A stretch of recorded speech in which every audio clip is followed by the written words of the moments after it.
తండ్రి అయినటువంటి దేవుడు ఆయన యందు విశ్వాసం ఉంచినటువంటి మనందరికీ కూడా నేటి దినముల్లో ఒక ఉన్నతమైనటువంటి బాధ్యతను అప్పగిస్తున్నాడు. క్రీస్తును వెంబడిస్తున్నటువంటి మనందరం కూడా లోకంలో ఒక ఉన్నతమైనటువంటి బాధ్యతను కలిగి ఉండవలసినటువంటి వారమై ఉన్నాం అనే విషయాన్ని పరిశుద్ధ లేఖనాలు మనకు తెలియజేస్తున్నాయి. ఏంటి ఆ విషయం అంటే, దేవుడు వెలుగై ఉన్నాడు అనే విషయం లేఖనాలు మనకి తెలియజేస్తున్నాయి. ప్రభు అయినటువంటి యేసుక్రీస్తు ఈ లోకమునకు వెలుగై ఉన్నాను అనే విషయాన్ని మనకు తెలియజేశాడు. వెలుగై ఉన్నటువంటి దేవుడిని, అలాగే వెలుగై ఉన్నటువంటి ప్రభు అయినటువంటి యేసుక్రీస్తుని లోకంలో మన జీవితాల ద్వారా మనము ప్రకటించాల్సినటువంటి వారమై ఉన్నాం. మన జీవితాల ద్వారా ఆ వెలుగుని చూపించాల్సినటువంటి వారమైన పరిశుద్ధ గ్రంథములో లోకము మరియు లోకంలో ఉన్నటువంటి పాపము చీకటితో పోల్చబడింది. అనగా లోకము చీకటితో నింపబడి ఉన్నప్పుడు ప్రభు అయినటువంటి యేసుక్రీస్తు వెలుగు రూపంలో ఈ లోకానికి వచ్చి ఆ చీకటిని మానవ సంబంధమైనటువంటి జీవితాల నుండి పారదోలడానికి ప్రయత్నం చేశాడు. ఆయన యొక్క సువార్తకు లోబడినటువంటి వారందరూ కూడా వెలుగులో నడుచుకునేటువంటి ప్రయత్నం చేస్తున్నారు. అయితే విషయాన్ని గమనించాల్సినటువంటి అవసరం ఉంది. ఏంటంటే, వెలుగు ఎలవేళలా చీకటిని ప్రారద్రోలుతుంది. అనగా దేవుడు మరియు ప్రభు అయినటువంటి యేసుక్రీస్తు చీకటితో పాపంతో నింపబడినటువంటి జీవితాలను బాగు చేస్తారు అనే విషయం మనకు తెలియజేయబడుతుంది. అయితే వెలుగై ఉన్నటువంటి దేవుడు మరియు పాపము ఒకే స్పేస్ని ఆక్యుపై చేసి, అనగా ఒకే స్థలంలో ఉండడానికి ఏమాత్రం కూడా ఇష్టపడరు. వెలుగు సపరేట్గా తన యొక్క ఉనికిని కొనసాగిస్తుంది. వెలుగు ఎప్పుడైతే ప్రవేశిస్తుందో చీకటి ఆ స్థలం నుండి పారద్రోలబడుతుంది అనే విషయం మనం గుర్తించాలి. యెషయా గ్రంథకర్త 59వ అధ్యాయం మొదటి 2 వచనాల్లో, రక్షింపనేరక ఉండినట్లు యెహోవా హస్తము కూర్చకాలేదు, విననేరక ఉండినట్లు ఆయన చెవులు మందము కాలేదు. మీ దోషములు మీకును మీ దేవునికి అడ్డంగా వచ్చెను, మీ పాపములు ఆయన ముఖమును మీకు మరుగుపరిచిన గనక ఆయన ఆలకింపై ఉన్నాడు. కాబట్టి దేవాదేవుడు వెలుగై ఉన్నాడు కనుక ఆ వెలుగై ఉన్నటువంటి దేవుడు మరియు పాపంతో నింపబడినటువంటి లోకము, పాపము ఒకే స్థలంలో ఒక వ్యక్తి యొక్క జీవితంలో ఉండటానికి ఏమాత్రం కూడా అవకాశం లేదు. వెలుగు చీకటిని ప్రారద్రోలుతుంది, నాశనం చేస్తుంది.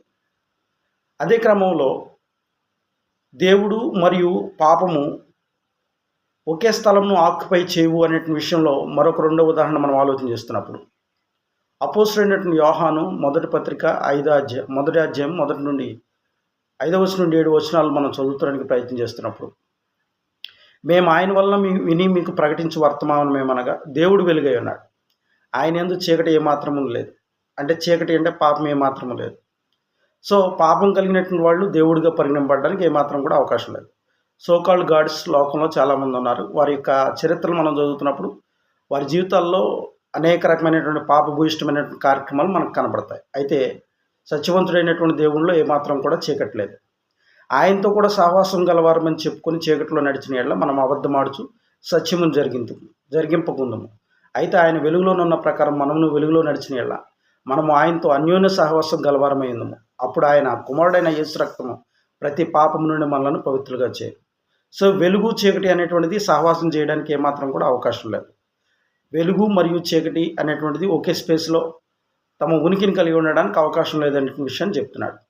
అలాగే నేడు క్రైస్తవులమైనటువంటి మనము, లేకపోతే దేవుడిని ఎరిగి ఉన్నటువంటి మనకి పరిశుద్ధ గ్రంథం ఇస్తున్నటువంటి మరొక బాధ్యత, హెచ్చరిక ఏంటంటే, కొరింథీయులకు రాస్తున్నటువంటి 2వ పత్రిక 6వ అధ్యాయంలో పౌలు ఈ విధంగా మాట్లాడుతున్నాడు. 14వ వచనం, మీరు అవిశ్వాసులతో జోడుగా ఉండకూడదు, నీతికి దుర్నీతికి ఏమి సాంగత్యము, వెలుగునకు చీకటితో ఏమి పొత్తు, క్రీస్తునకు బెలియాలతో ఏమి సంబంధం, అవిశ్వాసతో విశ్వాసకి పాలెక్కడిది, దేవుని ఆలయమునకు విగ్రహములతో ఏమి పొందిగా, మనం జీవం కలిగినటువంటి దేవుని ఆలయమై ఉన్నాం. అందుకే దేవుడు ఇలాగ సెలవిస్తున్నాడు. సో ప్రత్యేకత ఉంది దేనికి దానికి.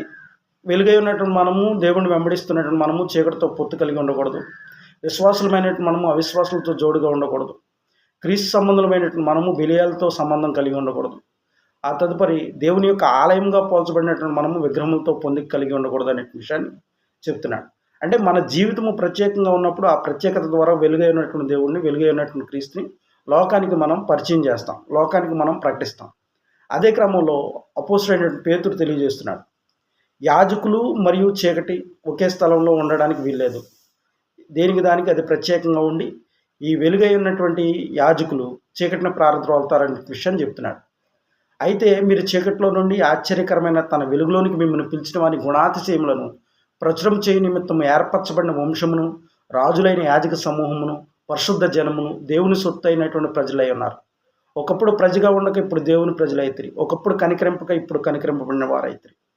సో పేతురు తెలియజేస్తున్నటువంటి విషయం ఏంటంటే, మీరు చీకట్లో నుండి ఒకప్పుడు మునుపటి జీవితాన్ని మనం చూస్తున్నప్పుడు దేవుడిని ఎరగనటువంటి స్థితిలో ఉన్నప్పుడు చీకట్లలో ఇప్పుడు మనం దేవుడు తన యొక్క ఆశ్చర్యకరమైనటువంటి వెలుగులోనికి మనల్ని తన యొక్క కుమారుని యొక్క సువార్త ద్వారా పిలిచాడు. పిలువబడినటువంటి మనము ఆయన యొక్క గుణాతిశయములను ప్రచురం చేయాలి.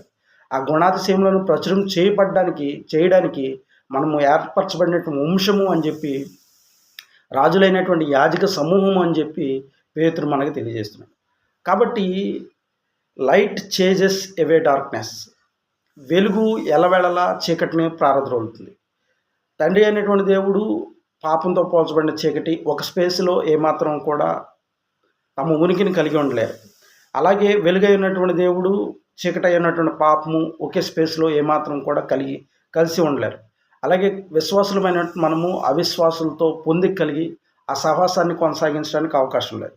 అలాగే రాజులైనటువంటి యాజక సమూహంగా పోల్చబడినటువంటి మనము లోకంతో ఏమాత్రం కూడా చీకటితో కలిగి ఉండడానికి అవకాశం లేదు.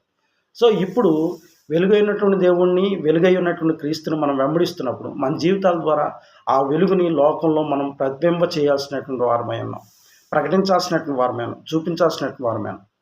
కాబట్టి ఆ గుణాతిశయములను ప్రకటిస్తూ లోకంలో దేవునికి మహిమకరంగా మన అందరం కూడా బ్రతకడానికి ప్రయత్నం చేద్దాం.